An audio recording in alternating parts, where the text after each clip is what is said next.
Um, Gaano nga ba kabilis dapat tayong humusga? Lalo na kung ang sitwasyon, yung alam mo yon, may namatay para ipagtanggol daw ang kamag-anak sa gitna ng gulo. Paano kung salusalungat pa yung ebidensya? Tapos ang bilis ng pangyari. Diyan iikot ang usapan natin ngayon. Tama. Kasi minsan, segundo lang talaga yung pagitan.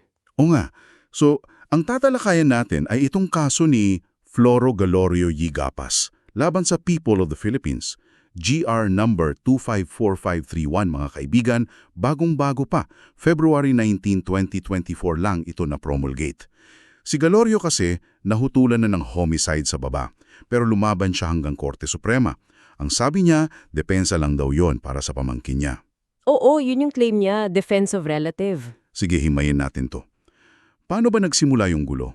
Saan to nangyari? Nagsimula ito sa isang piyesta sa Bohol, taong 2006 pa to actually. Ah, matagal na pala. Oo, may dati na raw alitan nitong si Floro Galorio at yung anak na naging biktima, si Andres Muring. Okay, may background na pala. Meron na, so ayon sa versyon ni Galorio at ng mga testigo niya itong si Muring, dumating daw may dalang bolo. Bola talaga, sandata yun. Oo, bolo. Tapos sinugod daw agad si Galorio, nasugatan nga raw. Tapos nakita pa raw ni Galorio na parang susugurin din ni Muring yung pamangkin niyang si Eric. Grabe. Ang tension siguro nun. Sobra. Dito na raw kumuha si Galorio ng bayoneta mula sa motor niya. Bayoneta, meron siyang ganun? Meron daw at yun ang ginamit niyang panaksak kay Muring na siya namang ikinamatay nito. Pero teka, may ibang version din, di ba? Sabi mo, salungatan. Meron, kasi may mga testigo naman daw para sa prosecution, sina Leoncio at Antonio, na nagsabi na si Galorio daw ang umatake. At saka, ang attack daw nangyari nung nakahandusay na yung biktima. Ah, yun ang crucial. Kung nakahandusay na, iba na yun. Ibang usapan na yun potentially. Pero may mga testigo rin on Galorio's side. Sina Benedicto Edimar, brother, na nagsabi, hindi si Muring talaga ang unang umatake at nag-amok. So magkaiba talaga yung kwento. Talagang word against word halos. So anong naging desisyon ng Regional Trial Court ng RTC? Sa RTC, homicide ang hatol kay Galorio. Hindi nila binili yung depensa niya. Bakit daw? Kinwestiyon nila, paano raw siya nakakuha ng bayoneta kung malubha na sugat niya? Parang hindi ka panipaniwala. Tapos tiningnan din nila yung dating alitan. Baka yun daw yung motibo. Ah, yung previous grudge? Oo, pero binigyan pa rin siya ng mitigating circumstance, yung lack of intent to commit so grave a wrong. Ano ulit tong mitigating circumstance, parang pampababa ng parusa? Tama, hindi siya nagpapawalang sala, pero pwedeng magpababa ng sentensya.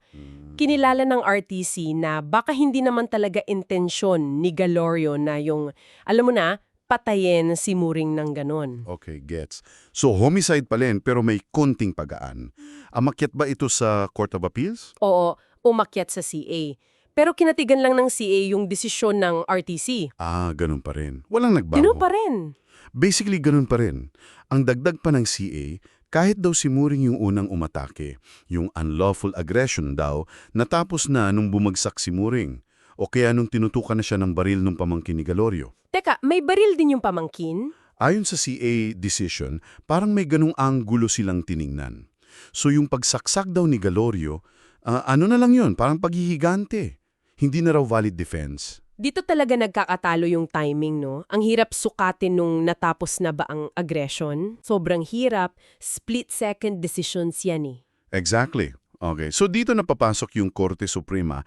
Dito daw nagkaiba na ano yung mga issue na tinignan nila. Dalawa yung major issues na inaddress ng Supreme Court. Una, yung sinasabi mong right to speedy trial, na labag ba yung karapatan ni Galorio sa mabilis na paglilitis. Ah, yung tagal ng kaso. Oo. At pangalawa, yung mismong core ng depensa niya. May basehan ba yung defense of relative bilang justifying circumstance? At ano ang naging hatol ng Supreme Court? Binaliktad nila, pinawalang sala si Galorio. Acquitted. Talaga? Wow. Paano nila na-justify yun? Unahin natin yung speedy trial. Nakita ng Korte Suprema, grabe raw yung tagal, halos 9 na taon sa RTC. 9 na taon. Ang tagal nun? Sobra. At ang dami raw po pakaliban na hindi maipaliwanag. Sabi ng korte, kahit hindi ito agad ni-raise ni Galorio sa CA, napakatindi na raw nung paglabag sa karapatan niya. Violation of the right to speedy trial. Okay, malaking factor yon. Pero paano yung mismong self-defense or defense of relative? Dito rin, kinondra ng Korte Suprema yung RTC at CA.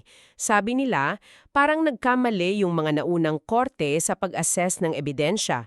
Mas binigyan daw ng bigat yung testimonya ng kamag-anak ng biktima Compared sa... compared sa mga ebidensya pabor kay Galorio tulad ng mga sugat niya mismo at yung mga sugat din ng pamangkin niya.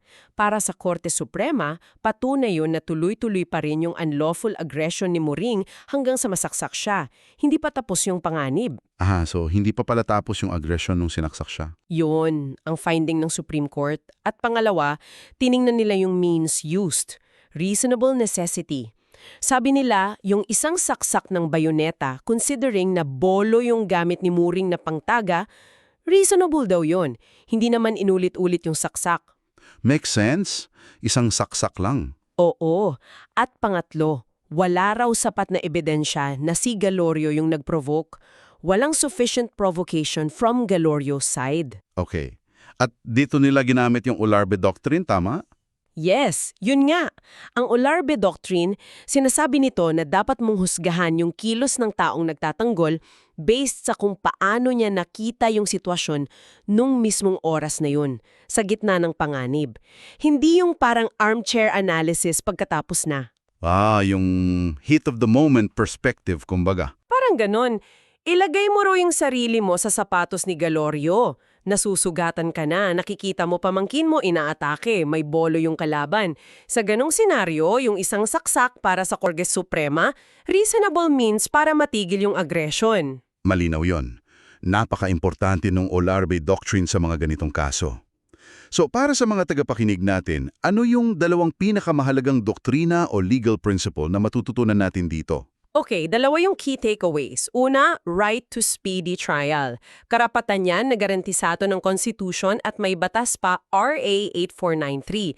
May time limits dapat ang kaso. Kapag sobra ng tagal at hindi makatwiran yung delay, pwedeng ma-dismiss ang kaso.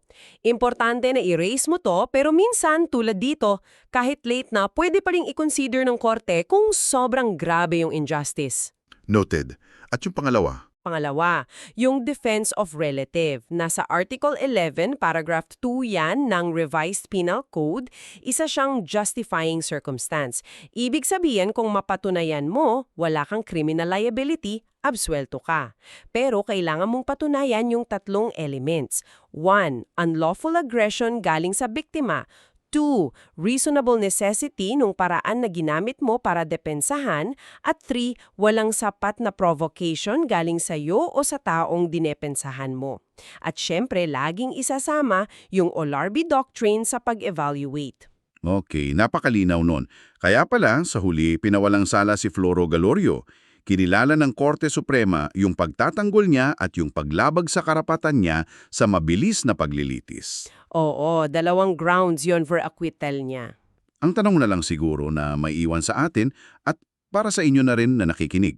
Ano yun? Sa mga ganitong sitwasyon na ang gulo, ang bilis, buhay at kamatayan ng usapan, paano ba masisiguro ng sistema natin na yung totoong pagtatanggol sa sarili man o sa kamag-anak ay hindi mapagkakamalang krimen? Lalo na kung yung katotohanan parang natatabunan ng kaguluhan mismo.